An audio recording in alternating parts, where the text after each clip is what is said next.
Muy buenas noches. Vamos a dar inicio a esta nueva sesión, de esta sesión virtual para la clase de producción. Para esta clase vamos ya a ver la unidad número 2, la cual es la importancia de la administración de operaciones.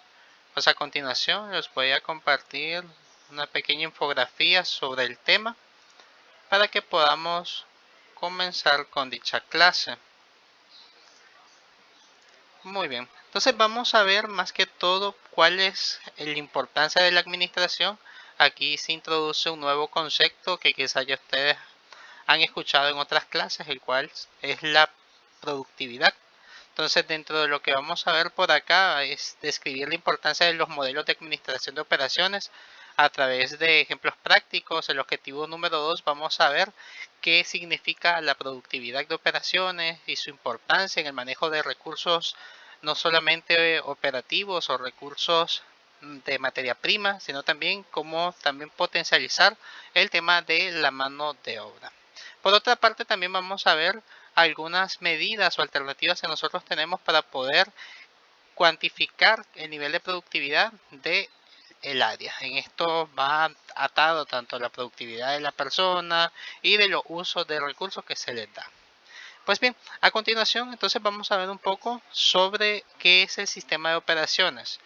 Acá lo vemos como un modelo, un diagrama, un flujo, porque este recopila las modalidades productivas aplicadas en la administración de empresas. Esto con el objetivo de que se puedan organizar la producción y la prestación de servicios. Algo interesante que tenemos por acá es que cada uno de los sistemas de producción aquí tiene su particularidad. Y cuando se llega a aplicar, genera efectos que se sienten directamente, no solamente en temas de economía, sino que también impacta en la sociedad y también beneficia a un espacio geográfico. Por lo general, esto es una organización y se puede conceptualizar en un modelo que puede reflejar o puede incluso distinguirse por algunos complementos, algunos elementos que pueden ser característicos y también de funciones específicas o funciones esenciales que se tienen que dar a partir de la misma.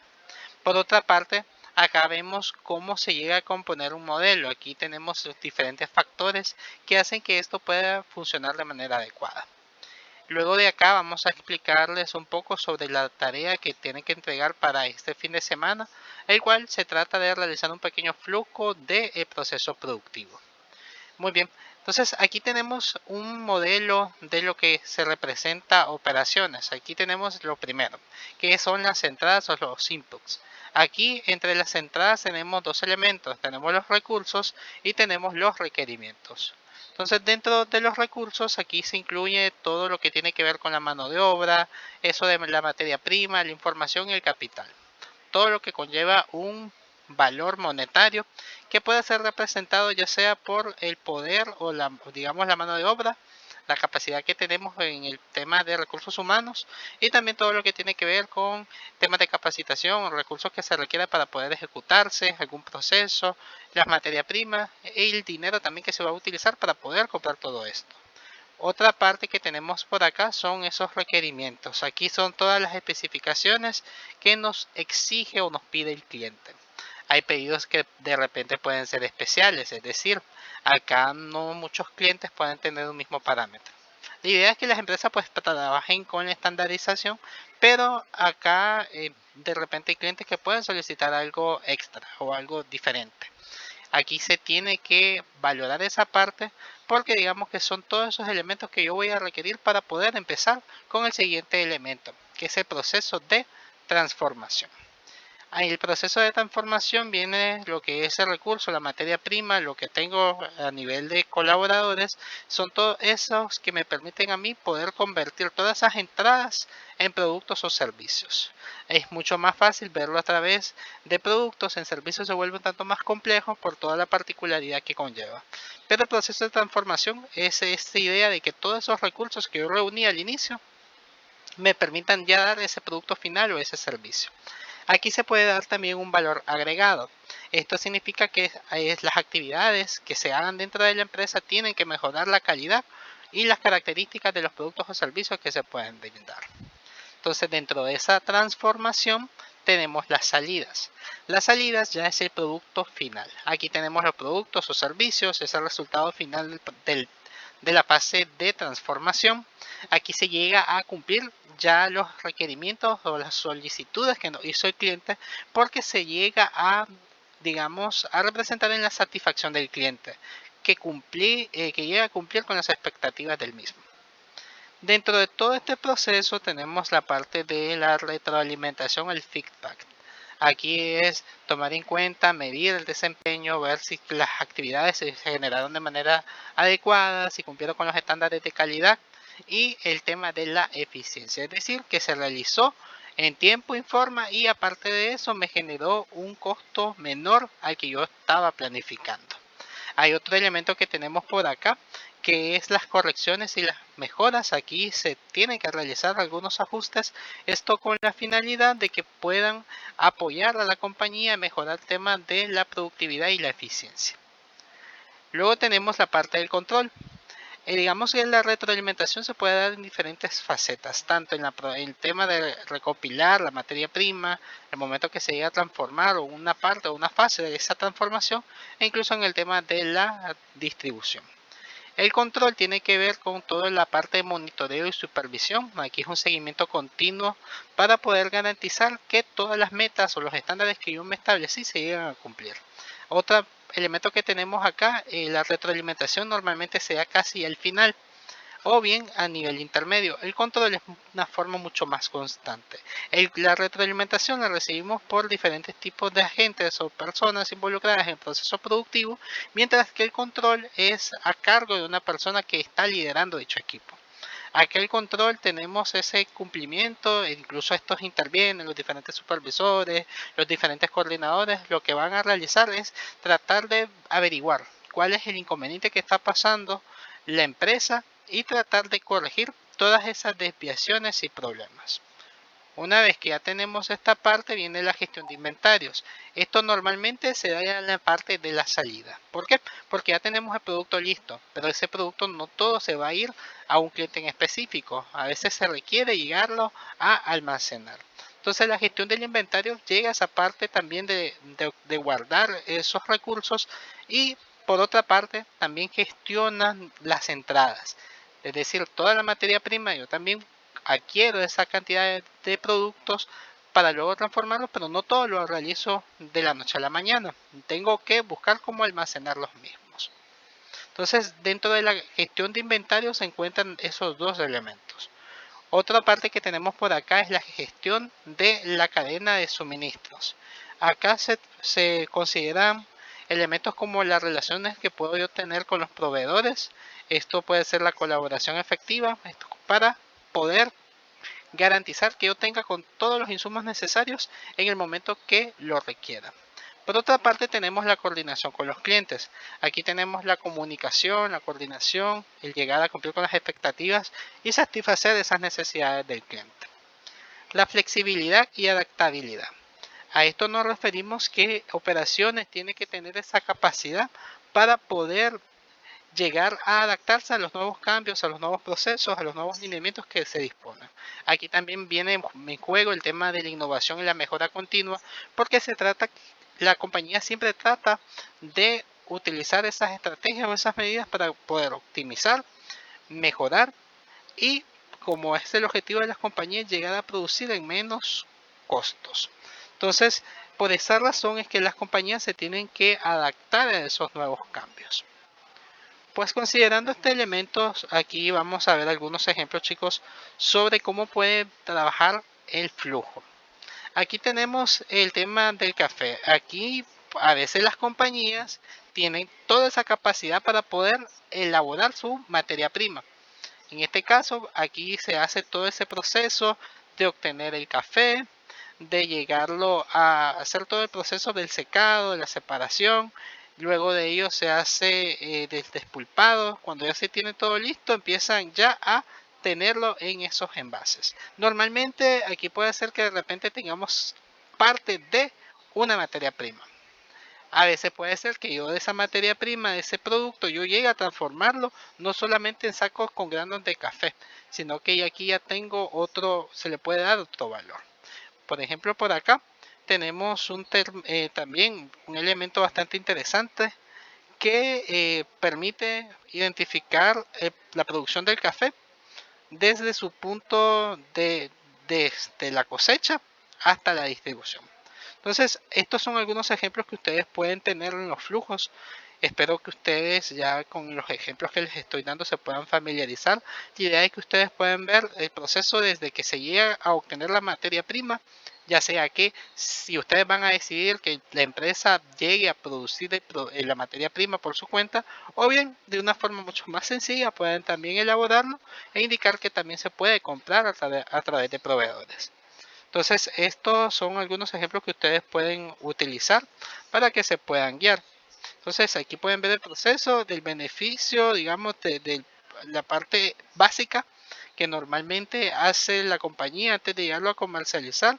Y luego el tema de la generación del valor, que aquí es no solamente tener el grano de café en bolsas o en sacos, sino que ya transformarlo. Aquí empieza la parte de moler el café, llegarlo a preparar, darle una presentación mucho más atractiva para el consumidor final y poderlo distribuir. Entonces, ustedes pueden escoger si van a hacer todo el tema del flujo o bien si de repente van a dejarlo hasta la parte de dárselo a un proveedor para que él lo llegue a producir y convertir la materia prima. Ya sea que ustedes van a hacer el proceso de la creación de esa materia prima o la transformación de dicha materia prima. Aquí, ¿cuál puede ser la transformación? Que una vez que ustedes recolectan el café, ya lo llegan a preparar, lo dejan en bolsa, ya totalmente seco el café, para que luego ese otro proveedor lo pueda transformar. O bien pueden fusionar ambos e indicar pues de que van a hacer tanto la parte de la cosecha y recolección y luego la parte del tostado, la molienda y la preparación al consumidor final. Estos son algunos ejemplos, no sé si tienen alguna duda, chicos. Aquí está un tanto más complejo. Los diagramas de flujo pueden variar, pueden ser bastante, digamos, creativos, como este que podemos ver acá, donde están representados en gráficos. Pueden ser bastante lineales, también se puede valorar sin ningún tipo de problema, pero sí es importante que vaya completo.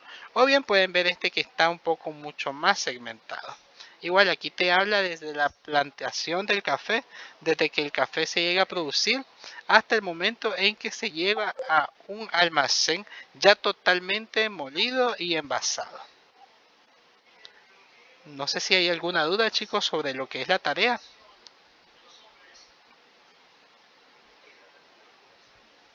Muy bien.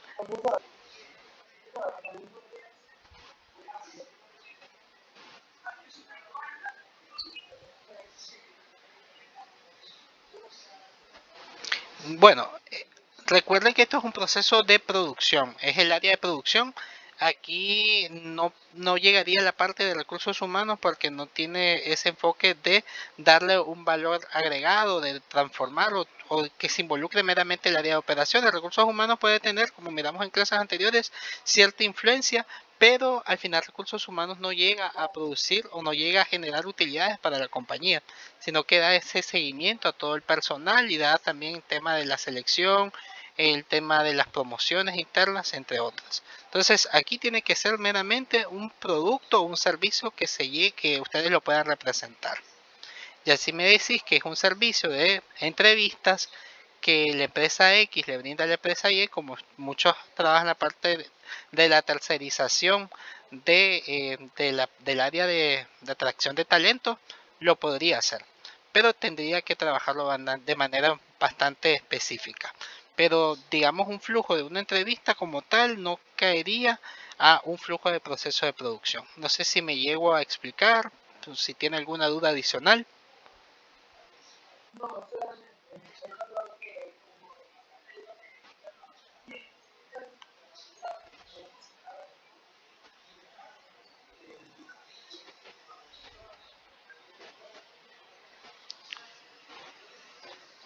Sí, si usted le va a dar el perfil de que esa empresa brinda ese servicio tercerizado a otra compañía de atracción de talento, lo podría trabajar, pero sí tendría que anexar el flujo previo de qué es lo que solicita quizás la empresa X que desea tercerizar el servicio, todo lo que representa el proceso de selección y finalmente qué producto o qué servicio final se le brinda a dicho proveedor. Ustedes deciden, y los servicios son un tanto más complejos que los productos físicos, porque si ustedes notan el flujo es bastante lineal, en los otros sí suele ser un tanto más complejo porque interactúan demasiadas manos, por así decirlo, y porque es un tema también perceptivo, y por esa razón pues podrían ser un tanto más complejos, pero si usted decide hacerlo a través de ellos, sin problema. Aquí por lo menos pueden ver uno de papas fritas. Normalmente estos flujos en productos físicos o palpables, tangibles, son un tanto más rápidos de elaborar. Veamos este ejemplo de las papas fritas. Tenemos la parte del inicio, la recepción de la materia prima. Aquí no lo vemos desde que la persona cosecha, no, aquí lo vemos desde que la persona o la empresa obtiene dicha materia prima para poder luego darles almacenamiento, inspeccionar de que esté totalmente bien. Luego viene el proceso de lavado y pelado, el corte, el deshidratado, el proceso de freír, el escurrido, el darle sabor. Y es allí donde también interviene el área de calidad y empieza a monitorear que todo se llegó a cumplir con los estándares específicos. Si todo ese lote que llegamos a producir es el correcto, entonces ya viene la parte del sellado. Entonces del sellado tenemos el almacenamiento del producto final, la distribución y hasta ahí queda. La distribución aquí no es necesario que ustedes coloquen, bueno, este producto se distribuye en supermercado X, en supermercado Y, en tienda de conveniencia Z. No, no es necesario porque eso ya no es directamente un proceso productivo. Ya esto, si bien está relacionado con el tema de la logística, el tema comercial, esto para producción finaliza hasta la parte de la distribución una vez que se lo entregue el pedido al área comercial o bien a los proveedores. ¿Dudas? ¿Consultas? Muy bien. Aquí también les coloqué otro. Esto es sobre un yogur. Esto es un tanto más específico porque les indica a qué tipo de grados Celsius deben de estar cada uno de los procesos para que se pueda elaborar sin ningún tipo de inconveniente. Entonces, ustedes pueden trabajarlo de la forma que ustedes consideran bastante oportuna. Pues bien, les voy a dar un video, es el mismo producto, papas fritas, pero diferentes tipos de presentaciones. Una de ellas vienen en bolsas y otras vienen, digamos, listas para ser preparadas. Un restaurante que más de algunos ha visitado y que son los productos, por así decirlo, estrellas de dicha marca. Entonces, a continuación les voy a dar dos videos cortos sobre la preparación de ambos. Entonces, presten atención porque luego del mismo voy a hacer algunas preguntas para que ustedes puedan relacionar el tema del diagrama de flujo a algo mucho más práctico. Entonces, vamos a ver a continuación.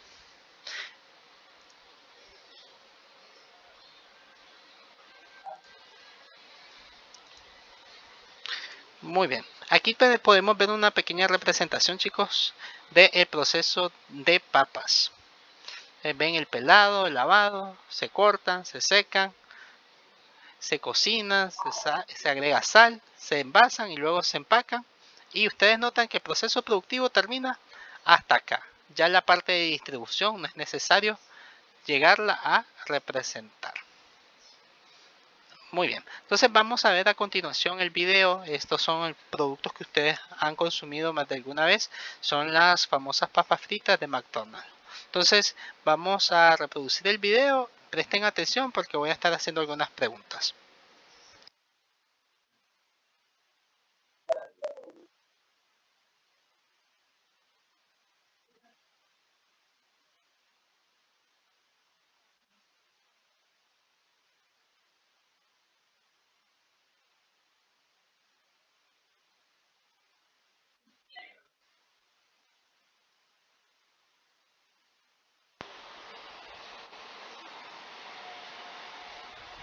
Parece comida para perros. Las patatas.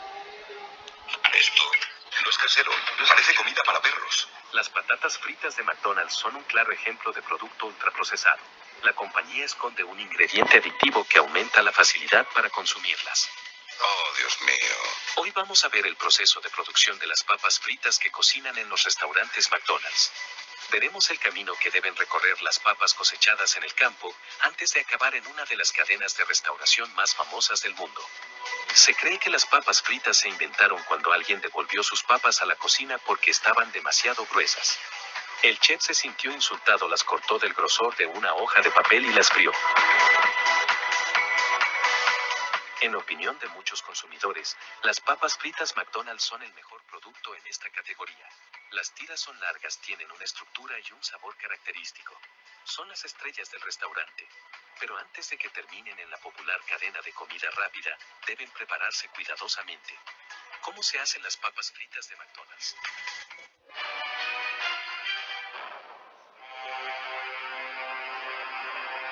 En esta fábrica de patatas fritas se producen las papas fritas de McDonald's desde 1995. Todo empieza eligiendo bien las papas. Las papas fritas se elaboran con papas frescas que no tengan más de 24 horas.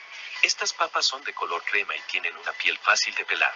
La tierra y las piedras se separan en la línea de lavado y se eliminan con agua.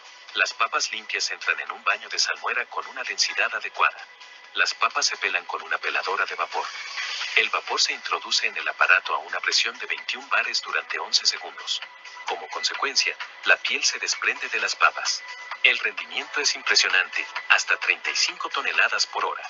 Las papas peladas pasan por un dispositivo de trituración, la llamada máquina de cepillado, que elimina los restos de piel. Es el momento de otro lavado e inspección por parte de los empleados, cuya tarea es eliminar las papas que no cumplen los requisitos de calidad.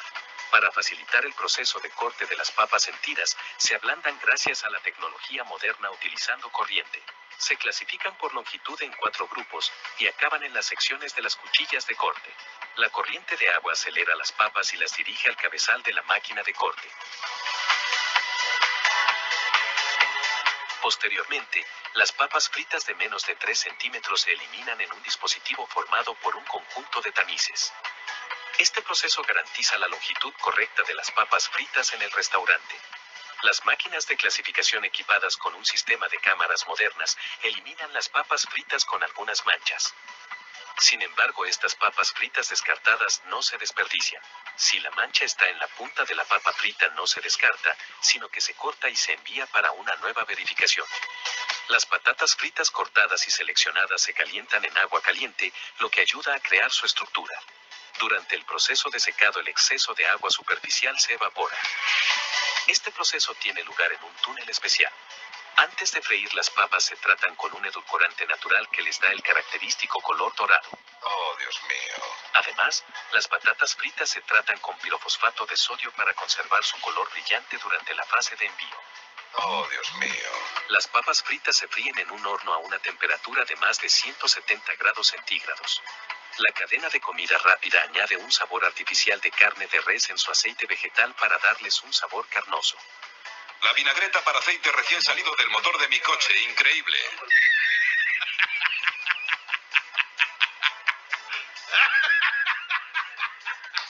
Después de pasar por el horno, quedan crujientes y doradas. Una vez eliminado el exceso de aceite de la superficie del producto, se enfría previamente a una temperatura de 85 grados centígrados. Las papas fritas entran en un túnel donde se vuelven a enfriar y se congelan. Toda la operación debe llevarse a cabo muy rápidamente para evitar que el producto se dañe por la cristalización del agua. En la sala de control se supervisan todos los parámetros del proceso de fabricación. Las papas fritas congeladas se clasifican por su longitud, se colocan en balanzas que pesan las porciones adecuadas y luego se empaquetan. Los paquetes cerrados y etiquetados se inspeccionan con un detector de metales. Los paquetes demasiado ligeros se descartan, pero los que pasan la última inspección se empaquetan en cajas y se someten a vibraciones especiales.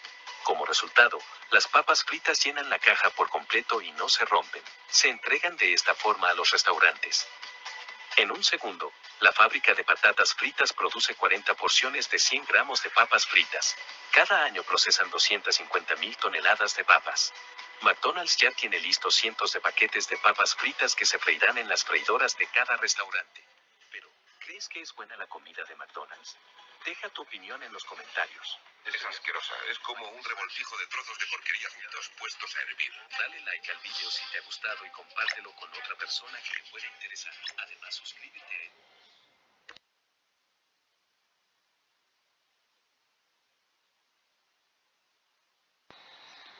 Muy bien, chicos, entonces por acá podemos ver un ejemplo claro de cómo funciona el proceso productivo. Sabemos que McDonald's pues tiene diferentes productos, entre ellos tenemos uno bastante interesante sobre cómo se elaboran las papas fritas. Vamos a ver otro y ya luego vamos a consolidar las preguntas para que estén al pendiente de ambos videos. Los otros son algunas papas que ustedes quizás también han probado. Estas son las papas Lay's. Entonces vamos a verlas a continuación.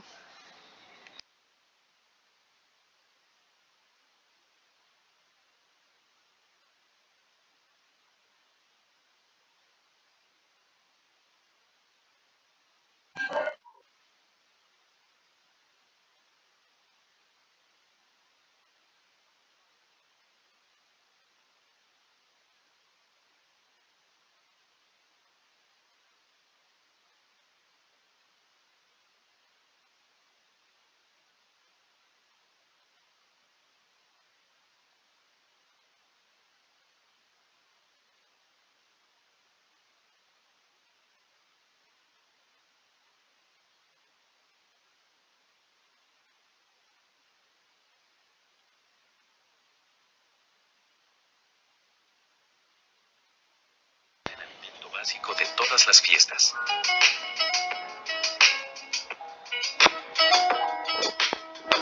En este video visitamos la planta de producción de Frito-Lay y te explicamos cómo se hacen las populares papas fritas Lay's. Se va a poner interesante.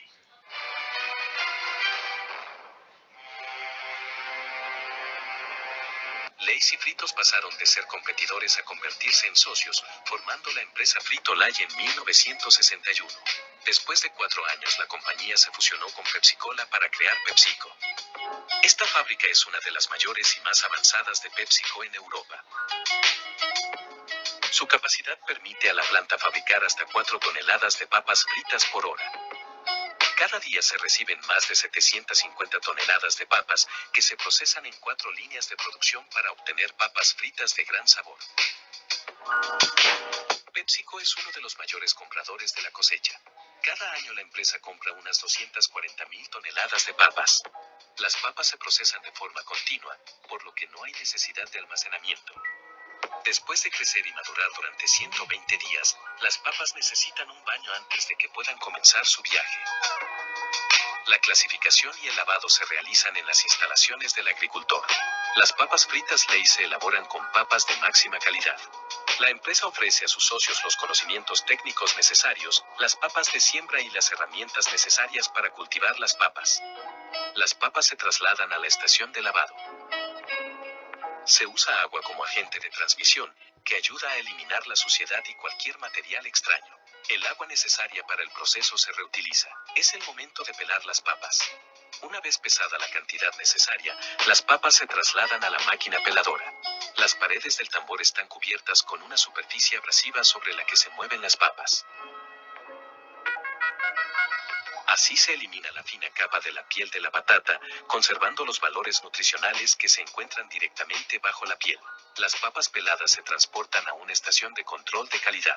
La máquina de última generación rechaza los productos con defectos visibles como manchas oscuras o rosaduras, que pueden ser perjudiciales para el aspecto final de las papas fritas. Las papas seleccionadas se llevan a los cabezales de corte. Las paredes de los tambores llevan instaladas cuchillas especiales. Estas pueden ser planas para hacer papas fritas normales y onduladas para hacer papas fritas onduladas. Al entrar en los tambores, las papas se ponen a girar y las cuchillas cortan las papas con gran precisión, hasta la centésima parte de 1 milímetro. Lo que garantiza una fritura uniforme y la textura deseada de las papas fritas. La planta fabrica 5 tipos de papas fritas en más de 40 sabores diferentes. Posteriormente, las papas se secan y se transportan a la máquina freidora de papas. Se fríen en una mezcla caliente de aceite de girasol. La freidora de papas fritas cuenta con un mecanismo de control de calidad de última generación, que fotografía cada una de las papas fritas. El producto debe cumplir los más altos estándares de calidad. Las papas se salan ligeramente para dar el mejor sabor. Más adelante las papas fritas deben sazonarse. Se utilizan mezclas naturales de condimentos, incluyendo chile y pimienta. Unas pocas rotaciones de un tambor especial son suficientes para que las papas fritas queden bien cubiertas de condimento. Como las papas están calientes, el condimento se adhiere fácilmente. Desde el tambor las papas fritas se transportan a la línea de envasado. En este lugar es donde se pesan las papas. Cada una de las básculas está equipada con 16 bandejas. Las unidades de dosificación controladas por ordenador mueven las papas fritas de las bandejas para que el peso real del paquete se corresponda con el valor indicado en el envase. Se utilizan rollos de película de envasado y las papas fritas se introducen en bolsas. Una vez realizada la dosificación necesaria, el envase se sella con calor en la parte superior y se corta. Es necesario procesar 3 kilos de papas para producir 1 kilo de papas fritas. 100 millones de bolsas de papas fritas se hacen en esta planta cada año. Los envases listos se colocan en cajas de cartón. Uno de los robots autónomos coloca las cajas en palés. El producto se traslada a la zona de almacenamiento. Cada día, más de 100 camiones con papas fritas salen de la planta de PepsiCo para ser entregados a clientes de toda Europa. Están listas para disfrutarlas en casa. ¿Cuáles son tus papas favoritas? Deja tu opinión en los comentarios. Dale like.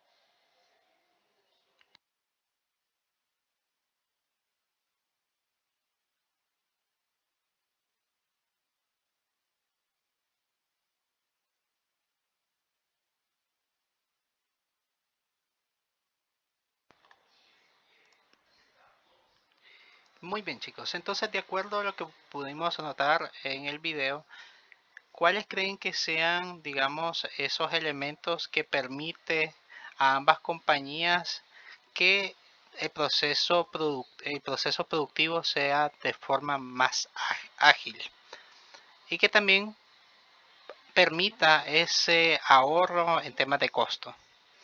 Aquí vamos a pedirle apoyo a los que tenemos por acá, entre los 14 integrantes. Vamos a pedirle ayuda a Gladys Quinto. De acuerdo a lo que pudimos notar en ambos videos, ¿cuál creen que sea la clave para ambas compañías en que el proceso productivo se realice de una forma mucho más ágil, mucho más rápida? Gladys Quinto, ¿nos escucha?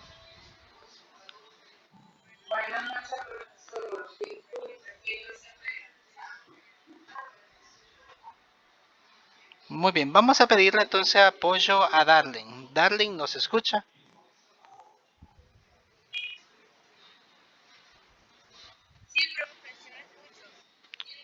Muy bien, de acuerdo a los dos videos que vimos, ¿cuál cree que sea, muy buenas noches, cuál cree que sea, digamos, esa clave que tiene ambas compañías para que el proceso productivo se realice de una forma mucho más rápida, mucho más ágil?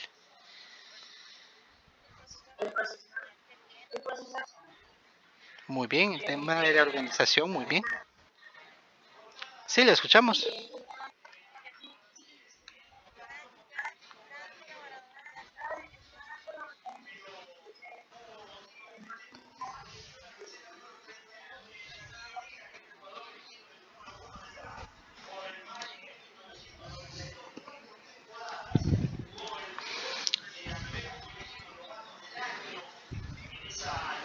Así es, tenemos el tema. Así es. Muy bien, acá tenemos un tema de procesos, eso es muy importante llegarlos a definir.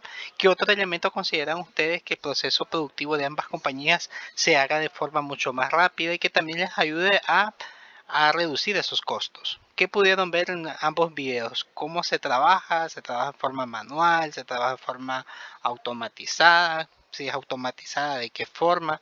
Entonces vamos a pedirle ayuda a Jessica Peralta. De acuerdo a lo que pudimos ver, Jessica, ¿cuál considera que sea también esos otros aportes o esos otros elementos que permita a ambas compañías que el proceso de producción sea mucho más fluido, mucho más rápido y que aparte ayude a reducir costos?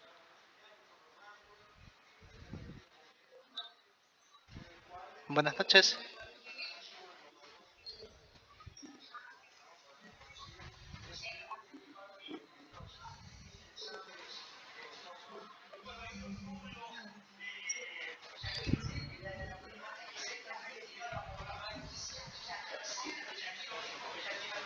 Así es. Así es, ¿qué tipo de costos?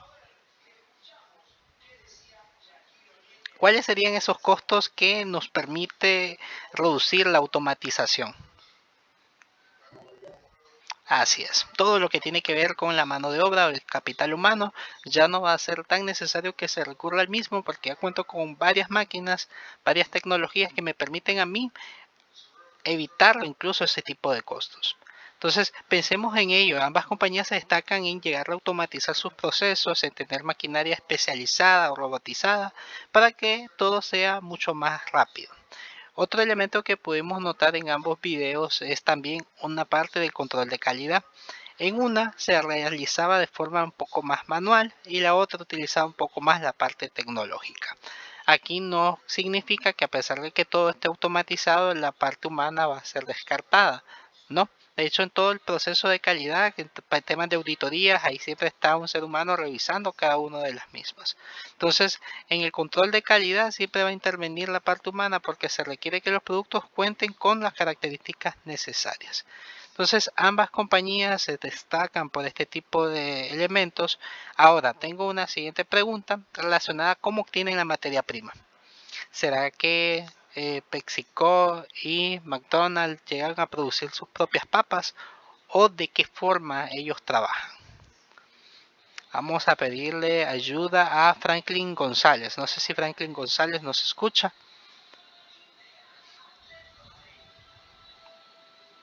Franklin nos escucha. Muy bien. Ernesto. ¿Nos escucha, Ernesto? Muy bien. José.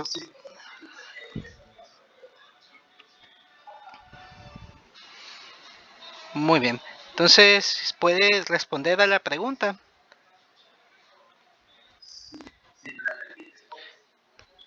Sí, con gusto. En ambos videos, ¿de qué forma tanto PepsiCo como McDonald's consiguen su materia prima?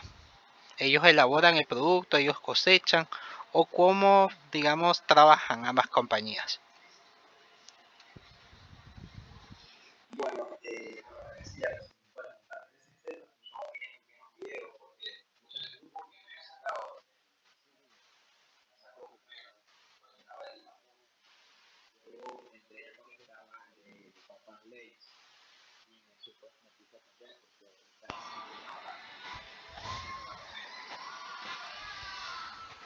Muy bien, vamos entonces a pedirle apoyo a Mauricio Jiménez.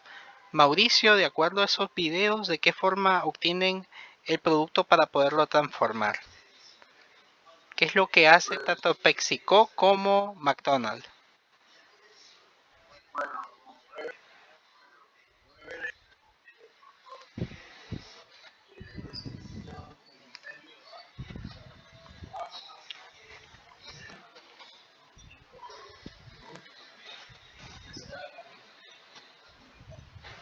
Así es, aquí vemos cómo las compañías se tratan de, digamos, evitar todo ese proceso de cosecha. Muchas no tienen esa capacidad para poder tener esos campos, para poder producir el producto. Normalmente lo hacen a través de proveedores. Entonces ustedes también pueden ver la clave.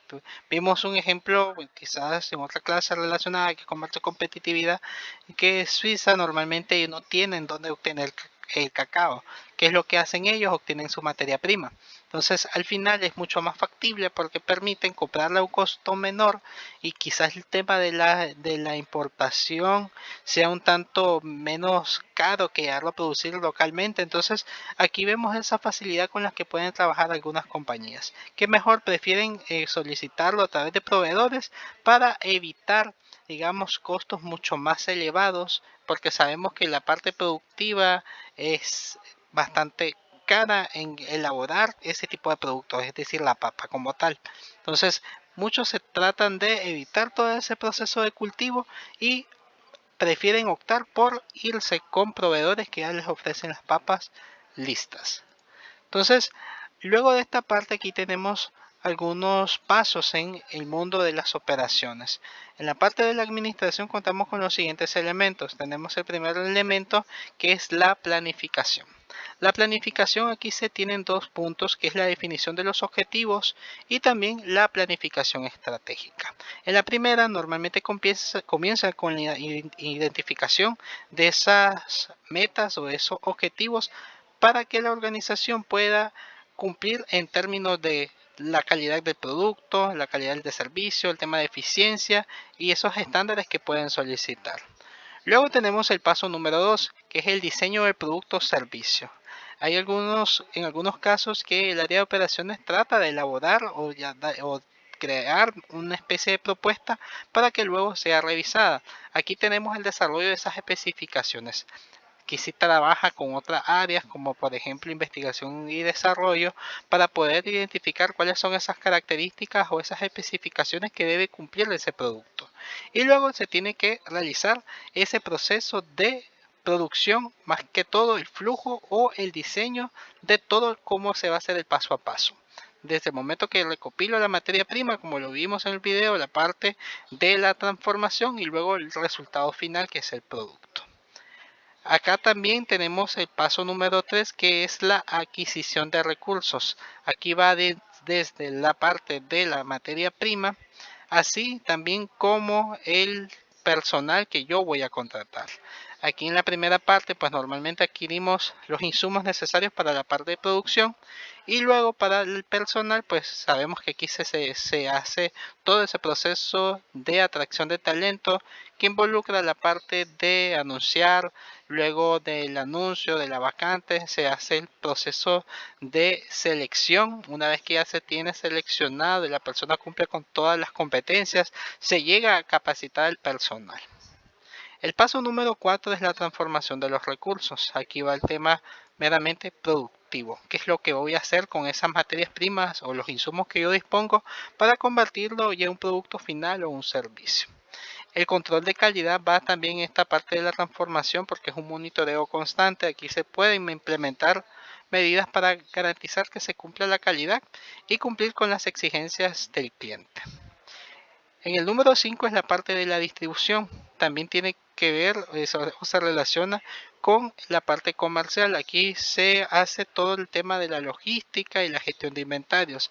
Se planifican y se ejecutan estrategias logísticas para la distribución eficiente de los productos. Esto se trabaja muy de la mano con el área comercial.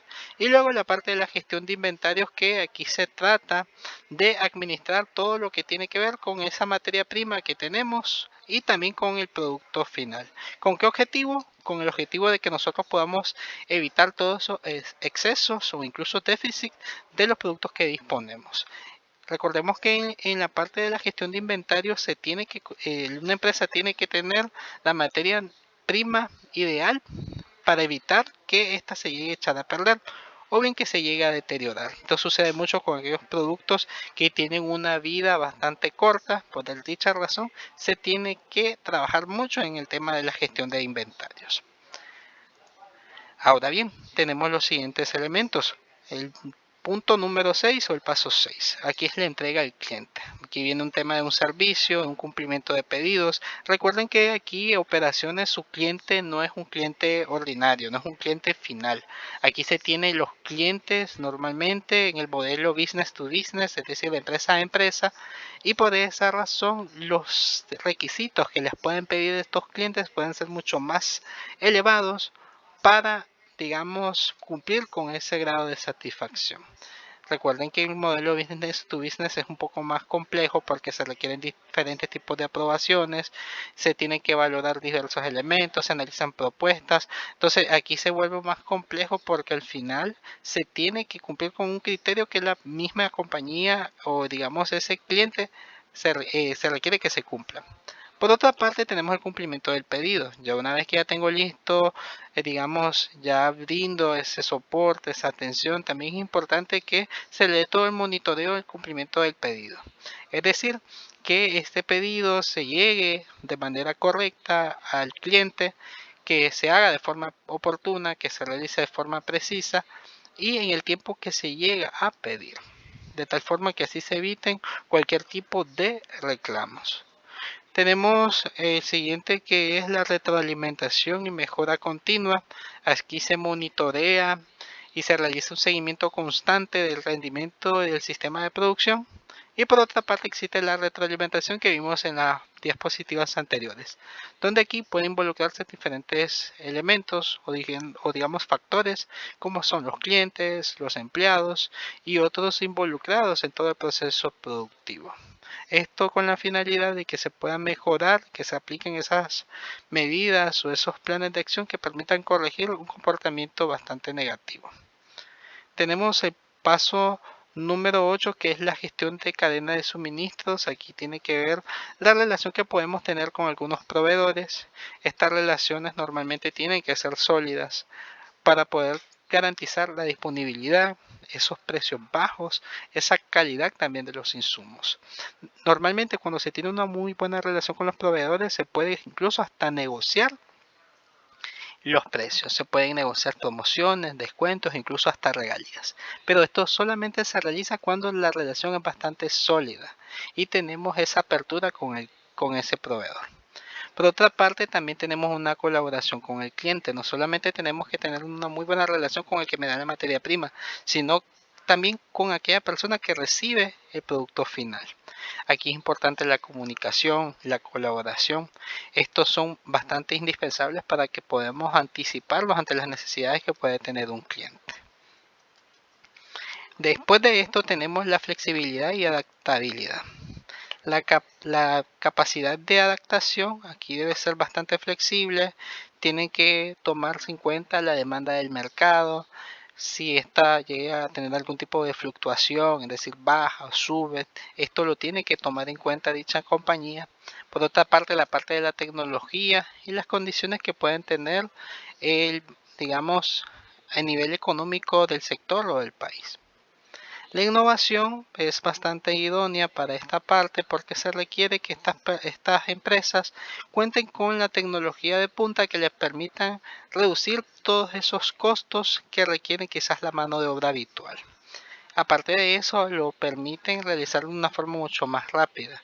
Aquí por eso que va de la mano con el siguiente paso, que es el paso número 10, que es la eficiencia y optimización. Se busca aquí siempre maximizar la eficiencia en todas las etapas productivas, desde la parte que se recopila o se obtiene la materia prima, la parte de transformación y la parte ya de la creación final del producto y su empacado. Se utilizan aquí diferentes tipos de esfuerzos, se utilizan recursos necesarios para que se puedan realizar de manera óptima. Por lo general, aquí se trata de minimizar a toda costa los costos y los desperdicios que esto llegan a producir. Entiéndase como desperdicios en la parte de transformación, que de repente algo que no está cuadrando, el producto no está cumpliendo con el criterio adecuado y se tiene que botar esta parte, o bien también los desperdicios que se puedan dar cuando se compran grandes escalas, esos productos no se llegan a utilizar en tiempo y forma y se llegan a vencer o a dañar.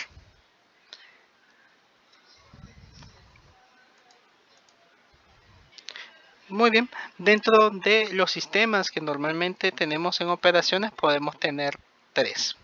Tenemos el sistema de producción continua, el sistema de producción intermitente y también tenemos el que está dirigido a proyectos. Pensemos en el primero. Este opera de manera constante, sin interrupciones, produciendo grandes volúmenes de productos estandarizados. No sé si ustedes han escuchado de café soluble o si han trabajado en dicha compañía en la parte de producción. Esto opera 24/7 prácticamente, por todos los diferentes productos que ellos llegan a realizar. Acá, ¿cuáles son algunas características o algunos elementos en este tipo de, digamos, de sistema? Esto se adapta mucho a aquellos productos químicos, a productos de consumo masivo, entiéndase de consumo masivo como aquellos de primera necesidad. Y pensemos en café soluble, que normalmente te venden ese tipo de productos, como café soluble, te venden también lo que son diferentes tipos de cereales que también forman parte de esos productos de consumo masivo, entre otros elementos como la leche de soya. Aquí hay diferentes productos que ellos distribuyen. Por eso que su parte productiva es 24/7. ¿Cuáles pueden ser algunas características de este tipo de sistema? El flujo constante. Aquí la producción se realiza de manera continua, no hay ningún tipo de interrupción al menos que no sean tan significativas. La producción es estándar, es decir, es el mismo producto sin ningún tipo de cambios, como lo podemos ver en ambas, digamos más que todo en la parte de McDonald's con el modelo de sus papas. Aquí es bastante estandarizado, es bastante común. Aquí no se hace ningún tipo de cambios, simplemente se respeta el lineamiento, el flujo que ya se dispone y se hace de manera constante. La operación, como les mencioné, normalmente aquí es 24/7. Aquí tanto las maquinarias como el personal es 20, digamos, tiene que tener este tipo de horario. No necesariamente que el personal va a estar trabajando una sola persona en ese tipo de horarios, sino que aquí se tratan de poder cumplir con, digamos, cubrir ciertos turnos. Por eso que pueden ver que diferentes compañías trabajan por turno con la finalidad de que se pueda garantizar ese tipo de servicio. Ahora pensemos en el tema de, ya hablamos de Café Soluble, que es una compañía que brinda normalmente productos de consumo masivo, son productos tangibles, pero pensemos ahora en los call centers que normalmente te brindan un servicio tercerizado. Esto es algo intangible. Aquí también muchos de ellos trabajan 24/7. Ellos brindan ese servicio a determinada compañía y se tiene que respetar. Aquí se hace ese proceso de manera continua, es decir, siempre tiene que estar alguien al teléfono, siempre hay alguien que tiene que estar en su computadora respondiendo chats, respondiendo en redes sociales, entre otros. Entonces, a eso se le considera ese sistema de producción continua. ¿Cuáles pueden ser algunos procesos que tenemos por acá? Tenemos la línea de ensamblaje continua. Aquí los productos avanzan a través de una línea que aquí cada etapa está conectada sin interrupciones. Luego tenemos la parte automatizada, como vimos en el video. Aquí se utiliza para mejorar la eficiencia y la consistencia, que todo salga tal cual como se llegó a planificar a través de herramientas tecnológicas. Y tenemos el control de calidad continua. Aquí no solamente está el obrero, el producto, o la persona o el operario, sino que también están los agentes de calidad que están trabajando en todos los horarios. Tenemos algunos ejemplos por acá. Ya les hablamos sobre productos de consumo masivo como el café soluble, como los call centers que atienden cuentas o clientes o empresas que requieren el servicio 24/7, pero también tenemos otros tipos de industrias, por lo menos la industria química o de medicina, también la industria alimentaria, todo lo que tiene que ver con productos de consumo humano, el papel y pulpa. Esto se hace más que todo con la fabricación de papel a través de ese tipo de productos y la industria automotriz. Aquí algunos normalmente se hacen esos ensamblajes de vehículos de manera continua. ¿Cuáles pueden ser algunas ventajas que pueden tener este tipo de sistema? Uno de ellos es la eficiencia de costos, es decir, a grandes volúmenes aplicamos lo que son las economías de escala, a grandes volúmenes de productos. Aquí se reducen los costos operativos de la compañía. Por otra parte, otro que tenemos es la consistencia de los productos. No hay producto totalmente el producto no debe diferir un empaque con otro. Tiene que tener la misma presentación. Si es un producto de consumo, tiene que tener el mismo sabor, el mismo pesaje. Y ambos tienen que tener esa misma calidad. Otra parte que tenemos acá es un mayor rendimiento, porque al lograr hacerlo de manera constante, el sistema de producción llega a fluir y digamos que algún tipo de cambio no puede representar mucho riesgo para la misma compañía. ¿Cuáles pueden ser algunos desafíos que se tengan por acá? Pensemos en esos costos iniciales que se tienen cuando se requiere automatizar algún tipo de proceso. Esto conlleva que la compañía tenga que invertir grandes volúmenes en poder, digamos, tener todas esas herramientas que si bien va a ser bastante caro al inicio, me va a poder ahorrar toda esa mano de obra que yo estoy pagando. Hay una flexibilidad limitada, es decir, aquí no se pueden hacer grandes cambios a nivel productivo. Si ya tenemos máquinas, aquí va a ser bastante complicado reconfigurarlas para que hagan ahora una nueva acción o, digamos, la eliminen. Y la dependencia de la demanda estable, este enfoque más adecuado cuando hay una demanda normalmente estable, es decir, el consumidor o mis clientes siguen siendo los mismos Si de repente esto llega a existir algún tipo de fluctuación, ya la empresa se puede ver en riesgo porque tiene que aumentar su capacidad. Entonces, aquí tenemos ese primer sistema, luego tenemos el sistema de producción intermitente. ¿De qué forma trabaja esto? Normalmente se trabaja a nivel de lotes o con una producción discreta, es decir, un enfoque de fabricación que se caracteriza por algunos lotes en específicos o algunas solicitudes de bastante especialidad o digamos de exigencia por parte del cliente. ¿Cuáles pueden ser algunas características que resaltan este tipo de sistemas? La producción por lotes, aquí se fabrican en lotes específicos y cada uno tiene características diferentes, únicas, de acuerdo a la necesidad de esos clientes. También hay un grado de flexibilidad porque te permite realizar algunos cambios en todo ese proceso productivo. Hay una parte de configuración y preparación, es decir, aquí sí tenemos de la disponibilidad de que la parte de la maquinaria, esas tecnologías, esos robots, yo los puedo configurar con la finalidad que realicen las acciones que yo esté requiriendo en ese momento. El proceso de producción normalmente es una configuración personalizada, esto por el nivel de exigencias que se hace desde el inicio y se hace lo que es el tiempo entre lotes. Aquí va a existir cierta intermitencia, cierta inactividad, porque una vez que se termine cierto lote, se tiene que volver a replantear o reformular o reconfigurar esos equipos para que se realicen a la forma que yo requiero. ¿Cuáles pueden ser algunos ejemplos que tenemos acá, chicos? El tema de de las empresas que trabajan con ropa. Acá sí hay diferentes tipos de colecciones. Si de repente hay un diseñador que quiere lanzar algún tipo de una línea de productos, estas van a ser totalmente diferentes. Entonces, esto normalmente funciona en ese sistema de producción intermitente porque se tiene que, digamos, ejecutar con las exigencias que se requieren en ese. No, normalmente cuando se hacen grandes lotes es bastante monótona, es bastante común el producto que se está vendiendo, mientras que aquí en el intermitente el producto llega a tener diferentes tipos de variaciones. También en la fabricación de los muebles, aquí pues se realizan de forma personalizada o por lote. Y en algunos casos también cuando son productos bastante caros. No es lo mismo producir un café común, un café soluble, a hacer un café gourmet. Aquí ya requiere ciertas especificaciones que no cualquiera las va a tener que hacer, no cualquiera las va a cumplir. Se tiene que respetar algunos patrones. Por esa razón es que se puede considerar como una producción intermitente. Incluso la parte de la fermentación, este tipo de café gourmet es totalmente diferente. Luego tenemos lo que son las ventajas. Las ventajas aquí tenemos una adaptabilidad, una personalización, menos inversión inicial. ¿Por qué? Porque ya no tengo que, digamos, aquí siempre recurro a la parte humana y tecnológica. Aquí es mitad y mitad. Mientras que en la continua depende muchas veces de que se llegue a automatizar todo y por esa razón se requiera el uso de maquinaria especializada. Ahora bien, tenemos un último que tenemos por acá, que es el sistema de producción dirigido a proyectos.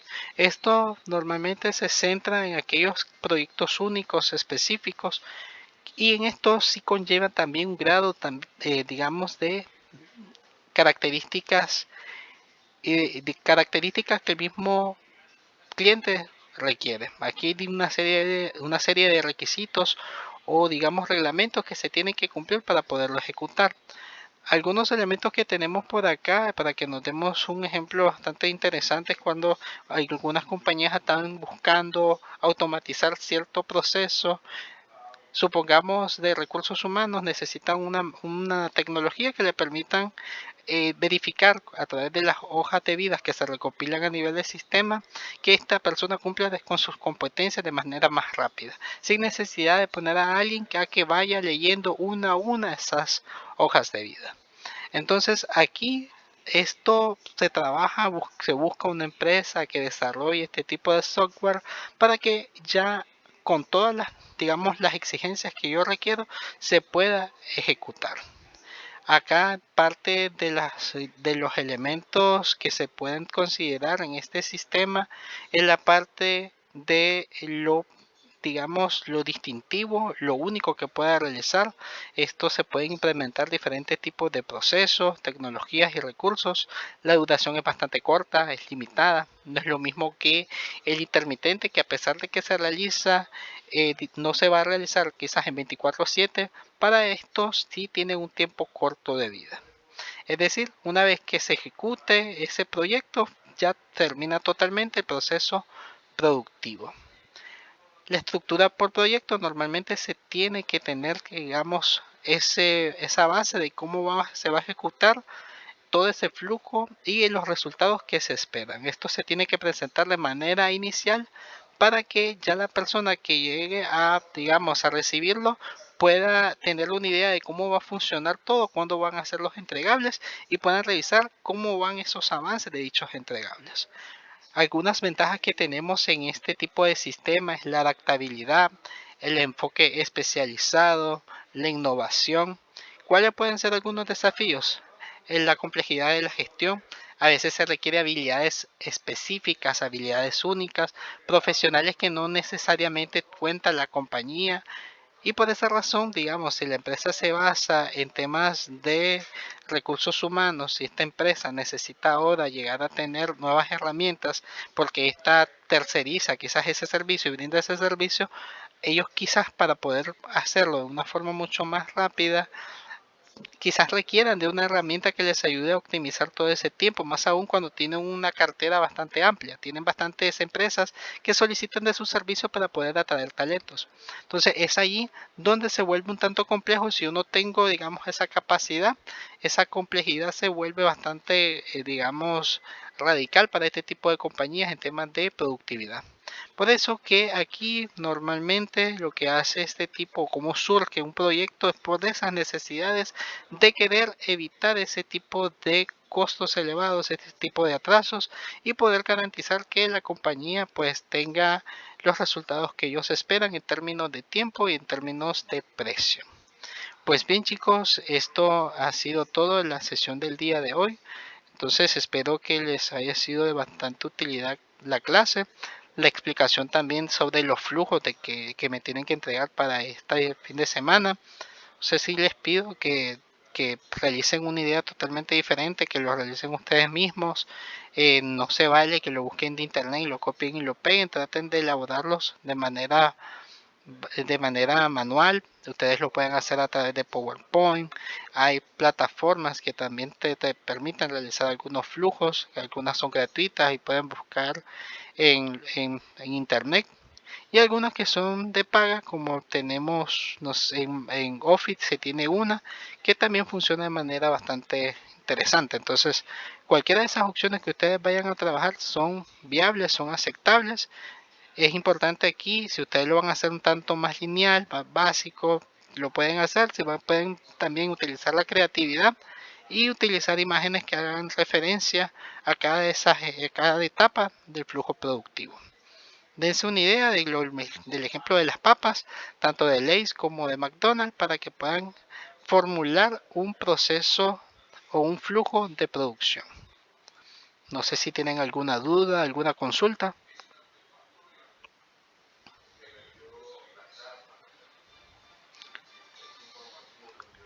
Muy bien chicos, si no tenemos dudas, cualquier consulta que ustedes tengan, pueden escribirme al privado y con gusto les puedo responder. Les informo que entre el día de mañana y pasado mañana, entre jueves y viernes, se voy a tener listo todos los que son sus notas.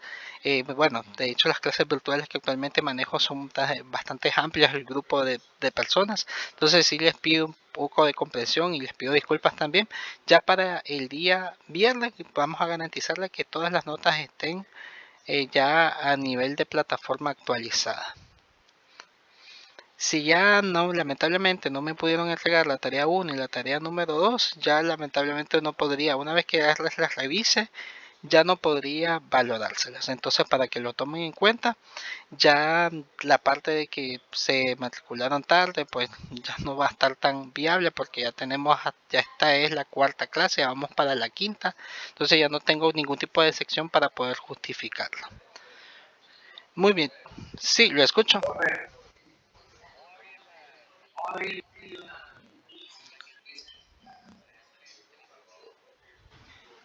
Muy bien, si hay una razón válida, nosotros con gusto podemos revisarla. Si fue por un tema de que no se le olvidó algo por el estilo, ahí sí que tendríamos que valorarlo porque como les comento, ya las calificaciones, si una vez que ya las tenga listas, ya no podría aceptárselas. Si hay alguien que no me ha entregado, sí voy a valorar la parte de que sea una razón justificable. Si es justificable, no le quito puntos, pero si no es justificable, fue una razón porque se me olvidó, tuve X, Y, Z situación, pero no es algo de emergencia, entonces ahí lamentablemente no le podría valorar el 100% de la nota, sino quizás algo parcial.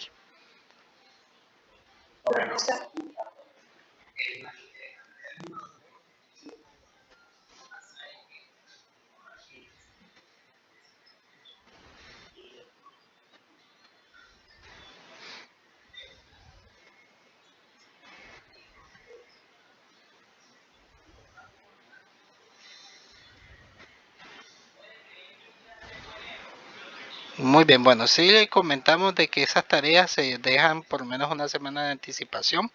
Para próximas ocasiones siempre levante la mano y digamos a evitar que nos tengamos ese tipo de situaciones ya cuando estamos eh, tiempo tope, tiempo límite. Hay que siempre ir un poco más adelante. Para próximas ocasiones tratemos de siempre tener un plan B. No lo puedo hacer por el teléfono, quizá pueda recurrir a algún familiar que me preste una máquina y lo pueda elaborar de forma más rápida. Por esta ocasión se le va a hacer la excepción y se le va a apoyar. Pero sí es importante siempre tener un plan B, chicos, porque si no, en otros lugares como las compañías, si les piden un informe y este informe no lo llegan a entregar y la justificación no es válida, ya pueden ver la cara del jefe que puede decir, bueno, pero no me parece válido porque tuviste tanto tiempo para poder hacerlo. Entonces que esto también sea una pequeña escuela de lo que les puede pedir, digamos, si están trabajando o están próximos a laborar, que se vayan familiarizando con el nivel de exigencia que pueden tener los trabajos. ¿Hay alguien más que iba a comentar algo?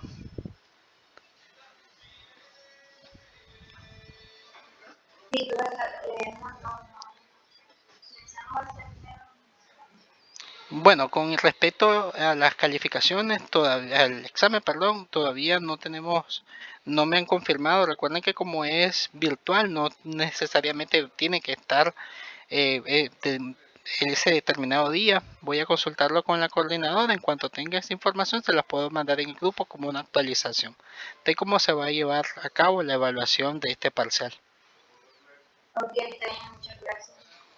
Muy bien, chicos. Bueno, no les quito más tiempo, les he robado 9 minutos de la sesión virtual. Espero que pasen una excelente noche. Nos vemos en la próxima sesión. Recuerden ver material, actualizarse con las tareas y si no entienden algún punto, algo digamos bastante específico, con gusto pueden escribirme y yo les oriento de cómo pueden trabajarlo. Normalmente en estas sesiones o en los videos docentes les trato de explicar cuál es la tarea que ustedes van a hacer para que no tengan dificultad para hacerlo. Entonces espero que pasen una feliz noche, chicos.